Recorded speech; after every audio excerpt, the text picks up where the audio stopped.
What's going on, guys? Jagger Collector here, and today I'm going to be doing a review on the, not brand new, but new Marvel Legends Thena. Now, Thena is an exclusive to Target in the US. I got her at Toys R Us Canada. That's where she's exclusive here. I believe I paid, I don't know, I think it was $33.99, but I might be wrong, or $34.99. I'm not sure. Canadian, of course. But just saw Eternals 2 days ago. The critics are completely wrong. That movie is a spectacle. Probably one of the most beautiful films I've ever seen. And just got romance in superhero movies like down pat. So we'll get more into that once we get into the review. But speaking of that, let's get into it. So I got this figure at Toys R Us about almost 3 weeks ago. I've had her for a while, just haven't been able to film the review just because of all the other figures that have been out. But her bio reads, Thena, a fierce warrior. Thena has the ability to use cosmic energy to form any handheld weapon she can think of. That is her bio. She is included with 4 weapons and 2 extra hands. So we'll start with her hands, I guess. So she is included with the set of kind of open hands, relaxed hands, which I'm really enjoying that they kind of included with some of these Eternals figures, these just relaxed hands, because sometimes that's all you really need your action figure to, kind of pose they got to be in. It's just a simple, relaxed, chilled out pose, not always battle ready. So great to get those. And then she does come with the gripping hands, which I have a bit of a problem with, which we'll get to later. Let's start with her weapons. So let's go to biggest to smallest. Her first weapon is this moon kind of shape at the end, kind of moon staff. But I don't really remember seeing this in the movie, but that might just be me. She was mainly using shields and swords. I wish she would have came with a shield, but that's no problem. This is her kind of katana. See the detail on it. It would focus. Very, very nice. I love the colors molded in. And then we get this, just a sword. Very big compared to the katana. And then lastly, we get this little dagger. Or a little tiny sword thing, which is cool. Kind of matches this one, so that's what I might have her displayed with. But let's get the box shown, and then we'll get into the review. There's the side. The absolutely gorgeous Angelina Jolie, Eternals Thena. She was probably one of my favorite characters in the movie. What a great movie. That was amazing. But very beautiful figure. This is so accurate to the design in the movie. People are divided, not divided, but like I know some people don't like the head sculpt, which I don't want to say I can see because I think it's basically perfect. It looks exactly like her and it works for the price that you're paying. But I saw a custom today that just made me really go, damn. I always think they do good jobs, and then I see the custom and I'm like, ooh, I really want that, or I wish they would have done better. But this is a mass-produced figure, so we got to keep that in account when saying a head sculpt's bad, because they can't be insanely accurate, or else these figures would be a lot more expensive. But the head sculpt is what we're going to start with, and it looks great. It got Angelina Jolie on it. My only really problem with this head sculpt is you don't get any articulation really with it. I mean, you can kind of move it, but the hair's just so bulky and hindry. The custom I saw earlier today was like a lot more open. You can see all these shapes, which weren't explained in the movie, sadly, but maybe in the future. It's just the designs. So some wording on the side. I love this pearlescent color. It's so unique. It's so different for Marvel Legends. We don't get this kind of stuff that often. Something I wanted to point out, though, which I'll go over in the articulation segment, but this is also kind of affecting the main review of the figure. But this right here, so this is how the legs are made with these awesome boots, which look great, awesome, no problems, until you bend them. That That doesn't sit well with me. That looks so thin, and it looks like it just could just break. Like, let's look at, I don't know, this is a bad comparison, but Cosca Reeves, or let's see here, Spider-Man. That's a better one.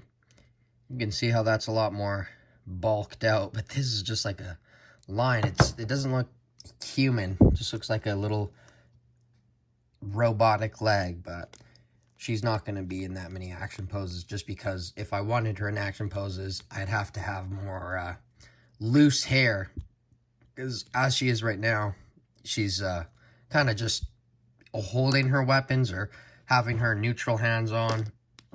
But other than that, beautiful figure.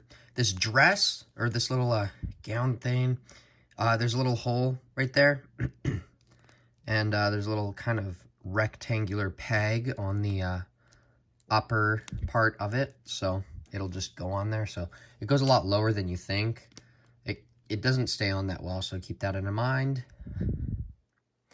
Lastly, I wanted to show you the problem that I have with these hands, and I don't know how it could have been stopped, but of course now it's going to be good. I just find that whenever I have this figure on the shelf, the swords end up going like this, which really bothers me, because it's like she's not holding it properly. I want her to hold it like this, but it just doesn't stay well. It just pops out.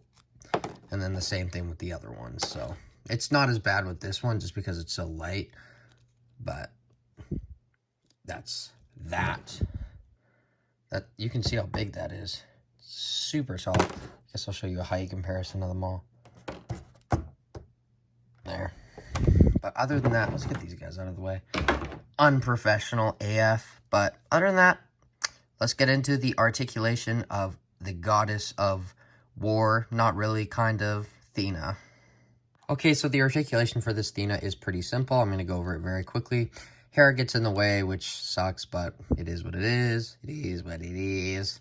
Goes down that much, which is not at all. Back, which is not at all. Side, which is a little bit, but basically not at all. And, of course, same thing on the other side. That is your Thena's head articulation. That's what she does. Wow, just this crazy, that's a good word. Insane, crazy, amazing head articulation. You've never seen anything this poseable in your entire life. For sure. And then you can get it 360. You can get it looking to the side, which actually that doesn't look too bad, but when you get to other angles, it obviously will, just because, you know, gravity's a thing, so. Arms will go up that much. We'll go full 360. The shoulder pad does get in the way, which, once again, physics of a figure. Single jointed elbows, which are just a tiny bit more than 90. And then all the hands are up, down, full 360. These ones as well. Ab crunch goes down that much. Back, a lot, probably the best articulation point on this figure. Side, side, so it's kind of just that. And then the full 360. Legs will kick forward that much, which is very good. Back, not that much. And then she can do the splits that far. And then upper thigh cut.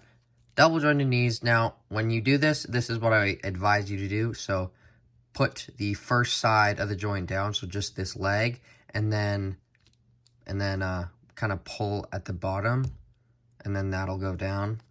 Because other than that, when you do it the other way, like, it goes down more, but I've had so much bad experience with figures this week. I just can't pay the price to lose another leg. So just be careful. No boot rotation. Feet go down that much, up that much, and of course, beautiful ankle pivot. So let's get into a couple comparisons, which is basically her on the Eternal shelf, and my final thoughts. Okay, so I did want to do this comparison quickly just because it is important in the comics sense, but don't really know if it's necessary in movie sense yet, if they're going to go the route of Thanos being her cousin. But there's her with the relaxed stance. I guess I'll show that. So that's how she kind of looks like on the poster. But here's her next to the Mark 85 Thanos 2-pack. obviously a lot taller. And here is Thena on the Eternal shelf with her, not wave mates, but I guess movie mates. So here is all of them together. Let me know if you guys like my display. I've done a review on all of them except Crow, but I don't know if I'll do that one. I don't know if there's a lot of interest in it. Maybe we will. But these figures are outstanding. They look great on the Phase 4 shelf. And I'm so excited to see what else they do in the movies. I honestly thought the movie was so insanely good. And it was something new, something different, which I just find that people kind of glossed over. But overall, this Thena figure was, or is, amazing. It's very, very good. It's not, you're not buying this figure for the posability. You're buying it because it's Angelina Jolie. And it is great in that aspect. If you want her just standing neutral or looking badass with her weapons, you're gonna get that. But maybe wait if you want like a super posable one, because I feel like SH or maybe Mayfix will do one, because she is probably one of the main characters of the movie. But I'm gonna give her a 8 out of 10, or I'll give her 8.5. She's very good. My only problem is really the hair hindrance. Other than that, great figure, great figures, great wave, great stuff, great paint, great design, great everything. And they are fairly accurate. Honestly, I don't think they got anything really inaccurate besides maybe Makari's hair, but thank you for watching these videos. I have been Jagger Collector. She has been Thena. They have been the Eternals. And I will see you in my next review, which will be an action figure. Bye, guys.